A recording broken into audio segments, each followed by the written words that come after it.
Hello everybody to another episode of From SME to You. Today is super exciting because I'm going to be speaking to Jack and Vera, who are the founders and teachers of Swordpunch. And what is Swordpunch? Well, it's one of those things that you didn't normally think that there would be a community, that there would be a business around this, and that's why it's so exciting. Soul Punch is a class for people who like HEMA, which is historical European medieval arts. Yes? Martial arts. Martial arts. There you go. There you go. So, for anyone that doesn't know even what I know through repetition, please tell me what is sword fighting outside of Game of Thrones, outside of the usual things that we've seen in pirate ships. How would you describe what Sword Punch does in your own words? If I may, Sure, go yeah. ahead. The way I like to describe it is where Olympic fencing evolved into a sport. We take it back a few steps and look at it more as a martial art. Um, so thinking about it more in terms where we get the word, it's sometimes also called historical fencing. Mm, Um, and fencing evolves from the word defense. So it's the art of defense or self-defense, but at a time when weapons were prevalent. So we look at old historical fighting treaties and fighting manuals and some historical accounts, um, and we create, combining with modern knowledge, the art of how to fight with swords and other medieval weapons. So medieval martial arts. perfect. So tell me about why sword fighting, why medieval historical martial arts. What is that drew you to this world? What made you go like, oh, I can do this. I really want to do this. Yeah. So when I first started historical European martial arts, I actually came down the alley that you suggested before. Like, I always loved that kind of stuff, like Game of Thrones and The Witcher, and I was really into fantasy shows like this.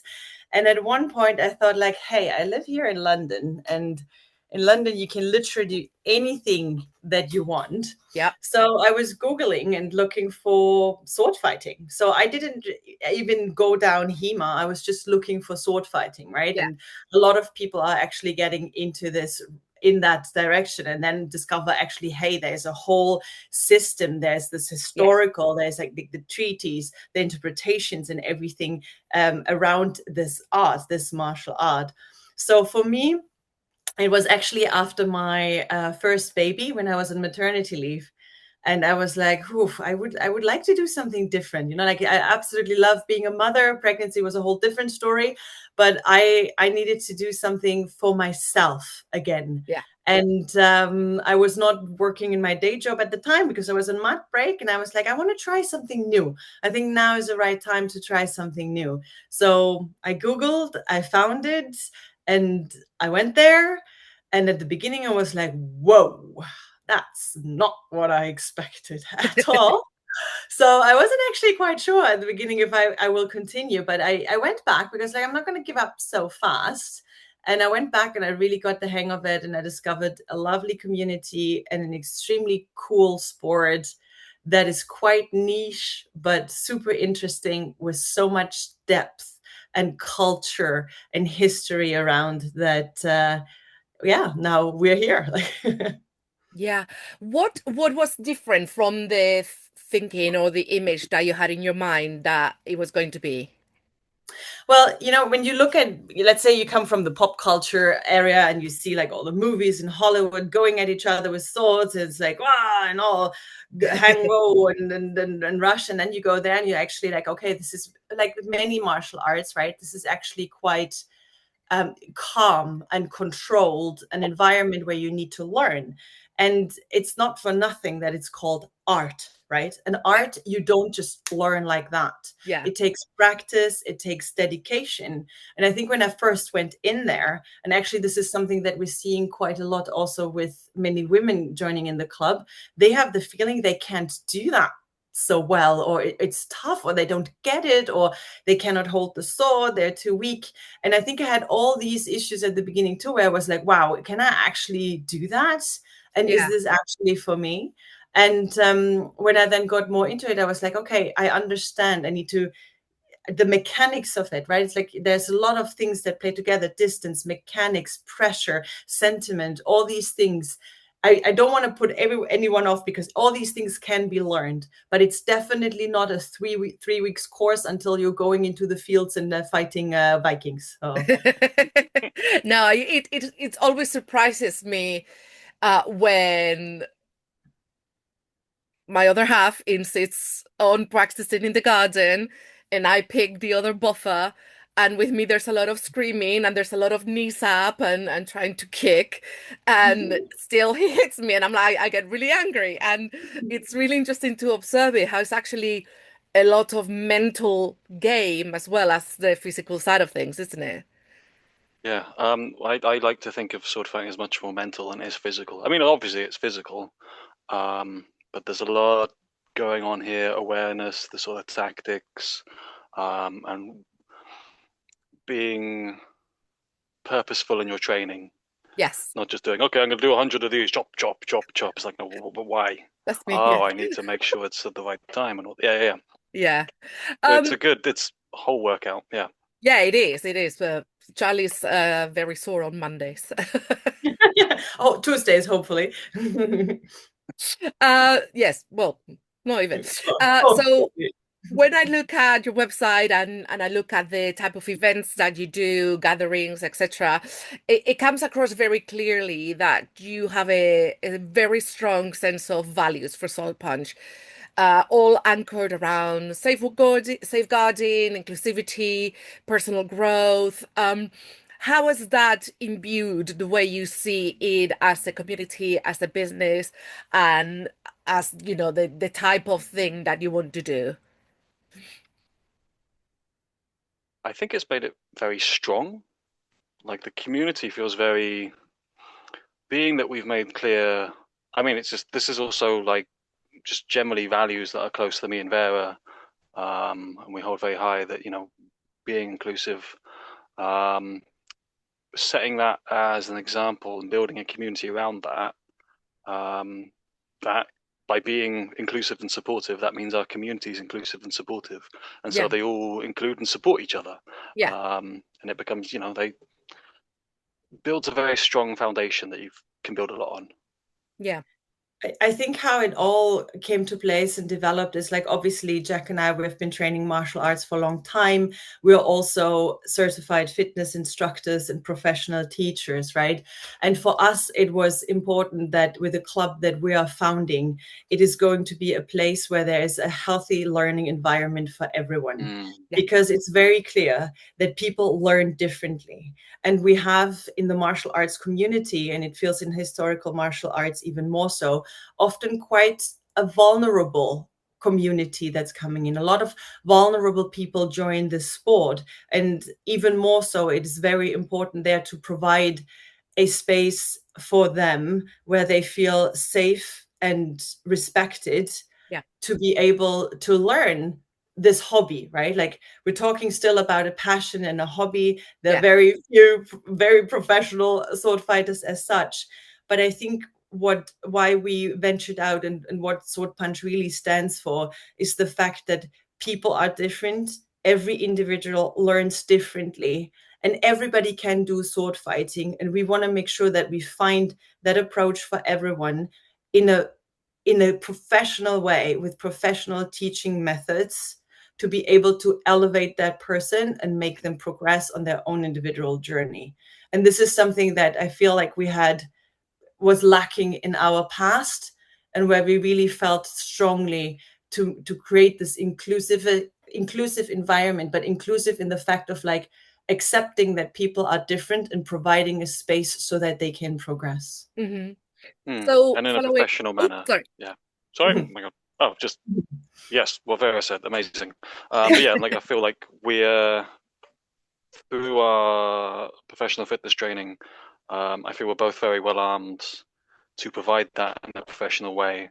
And just exactly what Vera said. There's being that HEMA in its current incarnation is very like amateur, not in like a, oh, everyone's terrible kind of way, but like it's very, there's no current governing body for, at least in England. There's not very much standardization and Yeah. qualifications. We wanted to, in both the teaching and the safety involved, because absolutely Vera's right, it is a, you come to martial arts and it is a very vulnerable space, you know. Yeah. So yeah, yeah. So what has been, so because how long has Sword Punch been since you started? Like a year and a half, something like Yeah, that? yeah, very well. You know your data.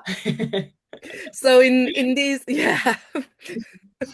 I in this time, what would you say has been your proudest moment, both as instructors, but also as, business partners? So for me, this is in general as a teacher, and probably Charlie, your other part who is a teacher can hopefully relate.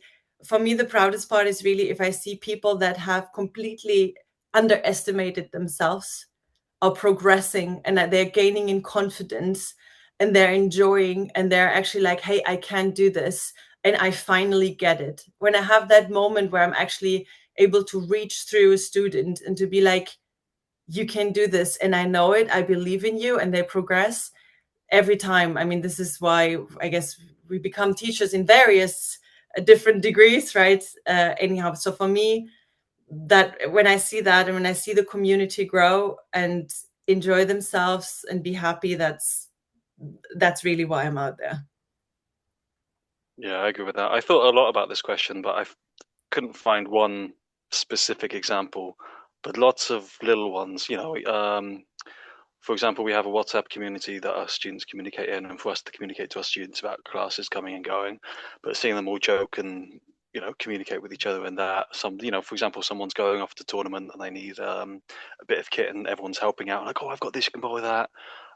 When someone new comes in class and like a more experienced student goes to help them out and make them feel welcome.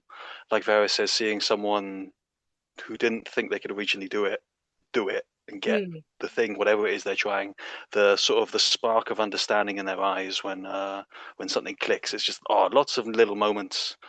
Sat there quite often like, I love my job, this is great, this is fantastic, it's incredibly rewarding. Yeah. Yeah. That's really lovely to hear, isn't it? And I think that it really speaks to the type of environment and it's almost like a pact that, you have to be a good person to be in part of this group and this community, and everybody takes it quite personally, isn't it? So for you both, in the sense of the business side of things, what do you think was the most intimidating thing when you started, and how have you evolved, and combine your soul fighting brain with your business brain? Do you want to start? Me, yeah. Oh, Let's I can start. I can take this, no problem. I can do it. oh yeah, please go for it. Yeah, All I right. feel you're more equipped for this question. But absolutely fine. So I mean, when it was a bit of a I said it before in another interview that it wasn't the most practical choice to found Punch as such. Okay, we came out of a situation where we felt we either have to take that leap or we kind of like stop, and all the hard work that we've put in is not for nothing, but will Yeah. it didn't feel Sort of, right. yeah, Yeah, sort of fizzles out. so when Jack and I entered that situation and had that talk, and actually also encouraged by the community who said like, hey, you guys should do your own thing, we then decided to go ahead and actually create a business. Yeah. Yeah. Now, why we've created a business, I think, comes just out of, again, sheer pragmatism. This is, for example, something So I work in business, I've studied business. This was something that I felt like I can do in the which was our biggest challenge, or at least Yeah. my challenge. And Jack would probably need to relate to different challenges. But for me, it was the sheer time, because I have a Yeah. full-time job, I have a full-time family with 2 children, right? Like Yeah. I train as a fitness instructor, all that. I was like, oh my God, where should I actually take the time Yeah. and do this? Because maybe in difference to other businesses that you interview or talk to, Swordpunch is very much created and based on passion, right? So while obviously we would love to make more money and expand and all that, right now we're basically there for the community and for the values we stand for. So we're not like, drawing, we want to make sure we can sustain, but it is really more of this passion business, and I definitely don't regret it and would never say so, but it was taking a lot of time. So that for me personally was the biggest challenge, to get all that going, to Yeah. get everything in. It was a new area, right? To establish the community, to get things flowing, to talk to the accountant, like things like this. You need to get the structure in order to create a safe space, right? Things need to flow smoothly. And I think with the heritage and the things that happened before, it was definitely a challenge, because there were also a few obstacles that were put in our way, like in the network and in just in general in HEMA. But I think we're now at a point where we have overcome this and have found our feet and our lovely community that who keeps going. So Yeah. Have you noticed the interest growing from, the initial amount of people that encouraged you to start the business to suddenly getting more new faces, more newcomers? Like, Game of Thrones is over, obviously, but like, what is currently driving, new people to try it out?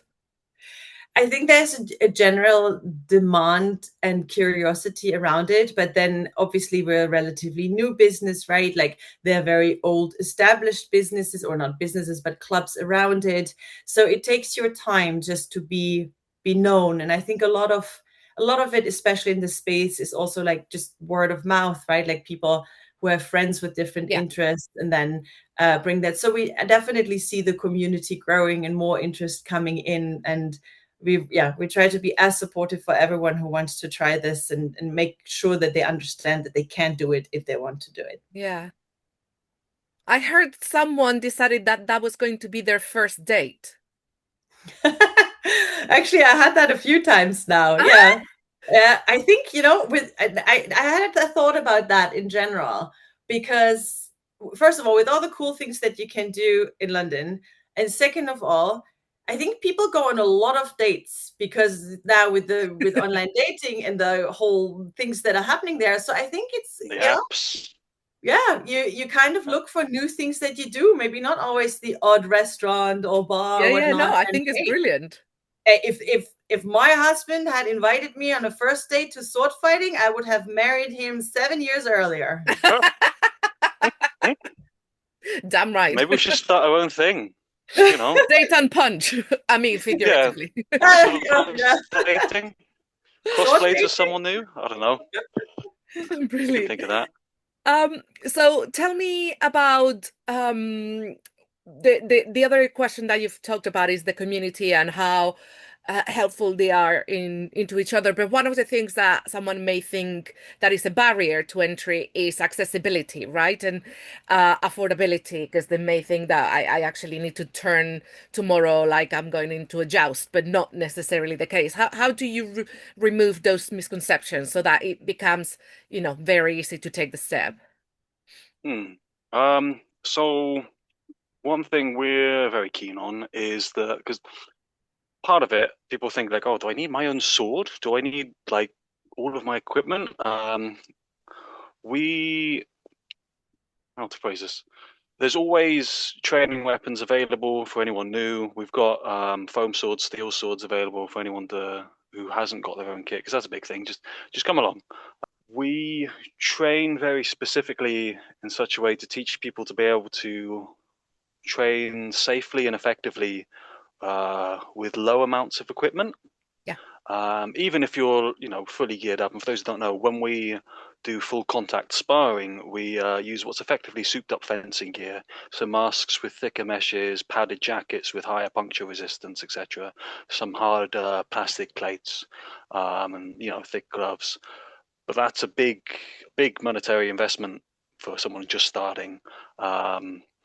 So yeah, we make a point of being able to train and learn without needing all of that, again, safely, so you're not injured, and you can still make effective strikes and effectively, so you're still learning, for lack of a better way to say it, proper martial arts. Yeah.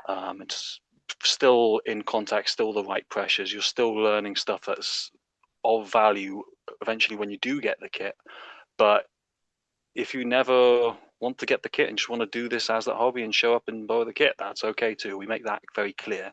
No one's expected to no, you're here. We're gonna turn you into a warrior. That's the only path. If you don't want to go all the way, we're like, whatever. Some people want to get really into it and get super competitive. Some people just want to do it as a fun hobby, meet new people. I feel quite proud to make an environment where that's cool to do. Yeah. Yeah. I think we also really try to design our classes with a bit more options in terms of money, so that it's up to, so we have like discount packs, and you can opt for like just 1 hour or 2 hours to make sure it's accessible to different people. We also, especially with the established community, we always invite everyone to come towards us if you lost your job or you really have issues, and but you still want to keep going, and to find like a solution with the people, because it's really, really important to be supportive. Yeah. I know many people, this helps them greatly with their mental health. Yeah. One, being part of a community, but also, exercise gets the endorphins flowing. But there's so many factors to this, so we want to make sure that and make clear that we'd rather the community is strong rather than us making an extra bit of cash, whatever, Yeah. Yeah.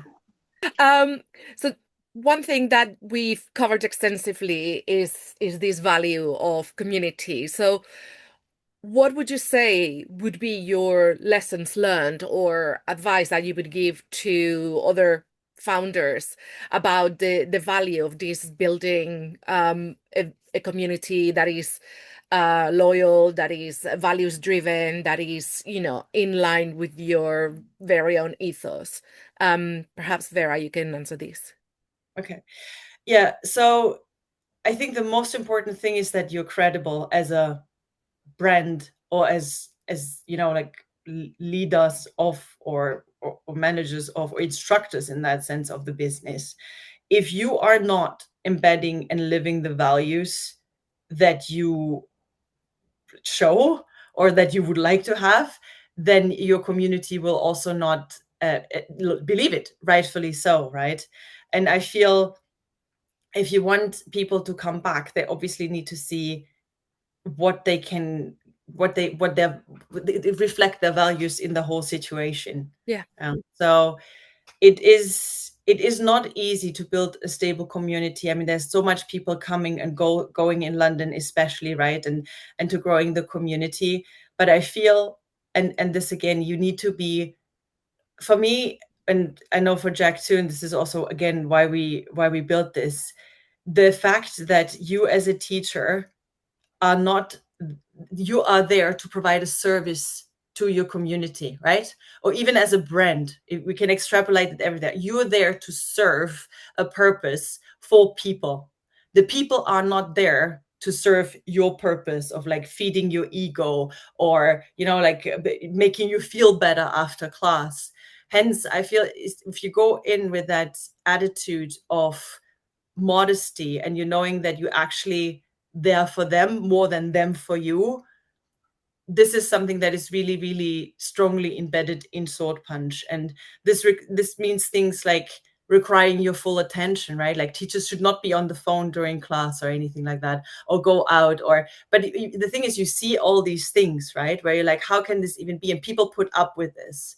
And I feel like being there, being present, and that's your job as a teacher or as a leader, to be there for your team, for your community, and to make it worthwhile. And then hopefully, people come back and see that in the brand. Yeah. Yeah. And so finally, we've talked about your day jobs and your family jobs and then Swordpunch, and this one is for Jack now. So how do you combine that active learning with the teaching that you do? Because you're teaching not just one type of fighting, and then you're doing PT in the morning, and then you're probably doing accounts in the evening. How do you balance it with your own growth as well, and that you see in your students? Hmm. Well, I guess the main thing is even if sword punch wasn't a thing, I'm sword fighting is it's rightly been called my obsession. I'm gonna train and practice no matter what, and I feel very lucky to share my passion obsession with the students and to have a position where I get to do that as a teacher. Um, but honestly, teaching has helped me learn, has taken my learning to like such a higher level. Um, they say that you don't really understand something unless you can explain it simply. Yeah. And you kind of like, you know things, but then when someone's like, okay, explain that to me, you're like, you've really got to think it through properly yourself. And so preparing like the lesson plans, the syllabus, thinking like what is not only like, for example, what are these techniques? It's like which techniques are valuable to teach my students and at this level, and what levels of detail should I go into for like what level of student? Again, like seeing how everyone learns differently, trying to think, okay, I can explain this. How can I explain it two other ways in case this one doesn't make sense to one person for their style of learning? Um, they just kind of go hand in hand. It's if anything, it's made the self-learning process a lot easier. At the very least, like more focused in a Yeah. way. It's like, come on, you're getting paid for it now. Do it properly. Oh, okay. So you end up teaching yourself in a professional way in the pursuit of teaching students in a professional way. I Yeah, think if you stop learning as a teacher, you cannot be a good teacher anymore. exactly that. Yeah. It's you if you decide that you're that absolute mega teacher who doesn't need to attend any other classes, get any other feedback, then I think you have stopped progressing and you will not be able to sustain. So this active learning and teaching is something that, as Jack just mentioned, needs to go hand in hand in order to progress as an individual and as a teacher. Brilliant. So on that fantastic note, let's close up with a quick round of, fire Uh, questions. This is so exciting. Okay, so I need you to answer very quickly, but first Vera and then Jack, okay? But don't overthink it. Oh, Cool. Would you rather fight Inigo Montoya or Darth Vader? Darth Vader. Inigo Montoya. Why? Because it'll be an absolute pleasure. We get to talk, this manual, that manual. He knows his manuals. It'll be fun. Darth Vader just wants to kill you. Why do you want to fight Darth Vader, Vera? Oh, because I totally got to kill him. He's the ultimate boss, isn't it? Favorite manual? I think Marozzo and the Anonimo. Jack? Probably Yemi Merlo, military Spanish saber, just because it was what I did during my instructorship training, and it's got like a special place to me. It's the first one I really sort of did a deep dive into. And as we all know, Spanish sabers are vastly superior, obviously. Obviously. Spanish saber, best saber. Right. Favorite weapon or piece of kit to train with? So I don't discriminate against swords and weapons at all. Okay, they're all lovely and they all have their things. But if I have to choose one, I do love my side sword. Specifically for training with, can't go wrong with a good stick. It can be whatever kind of sword you want. I've always got it by my desk. Just when I have a thought, I'm like, oh, okay, well, how does that work? Brilliant. Brilliant. What would be the theme song for your sword punch classes? What would be what? Sorry. The theme song. Ooh, we need to come up with one. I cannot think. We need our own. We need our own. I Yeah, know what we've you got a play Vera on Mondays, but I don't know what you... That's not it. That's just to get in the flow. yeah. That's like background ambience, you know. We need a theme song. Let's get on that. Perfect.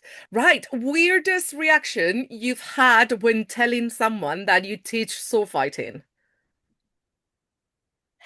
Not really weirdest, but I think the most likely reaction you get, like, oh, you mean fencing? I was like, no, I mean sword fighting. So it's Mm. always this like, oh yeah, sure, fencing. I'm like, no. But anyway. Once long ago, before I was a teacher, just doing it as a student and practicing, a new flatmate was like, "So you're a Jedi?" And I'm like, "Yeah, Yeah. totally." What is the strangest thing you have used instead of a sword to fight with? Gosh. Oh man, so many things, especially during The lockdown at long my list. parents. Yeah. I think brooms, you know, the little brooms for the Oh yeah, yeah, yeah. dustbin, That's yeah. pan, yeah. Yeah, that's pen, thank you. Oh, anything that a vacuum cleaner, I think. Yeah, I think I've used most everything. I used to work hotel maintenance just before COVID, literally just before, and then but there was a slow day and I was in the workshop and had this old broom that had, like the handle had broken in half, so I drilled a hole and turned it into a little sword holder, and then like it was like this big, so I taped a wrench to the end to give it some weight. That's probably, I don't know where that is now. I think I got rid of it. Um, the mighty trash sword. And finally, what is one thing you hope that every student leaves with feeling after your classes? As in general, as a teacher, and this is something that I very clearly can answer, I want people to feel empowered and confident. Not empowered to be able to kill people or anything like this, huh? Very clearly, but empowered to feel like I can do this. And if I put my mind to it, I can go beyond what I thought I can do. I want them to leave with a smile, like they've had fun, but also the empowerment. They feel that they are, if every class they are one step closer to the best version of themselves, the version they want to be, that's success. Fantastic. Well, thank you very much, both of you, for your time. If anyone has a liking to swords, to Jedis, and to general historical medieval arts, I will leave a link below. And for any first dates, they can refer We themselves will to you. totally have a Oh class for yeah, first dates specifically. That's our next expansion. First Yeah, and dates. the yeah, we got to kids get on ones. that. Don't forget the kids ones. Those are great as well. Yeah, absolutely. Yes, yeah. Thank you, Sarah. Thank you so much for your time. Thank you Take so care. much. Bye. Bye. Bye bye.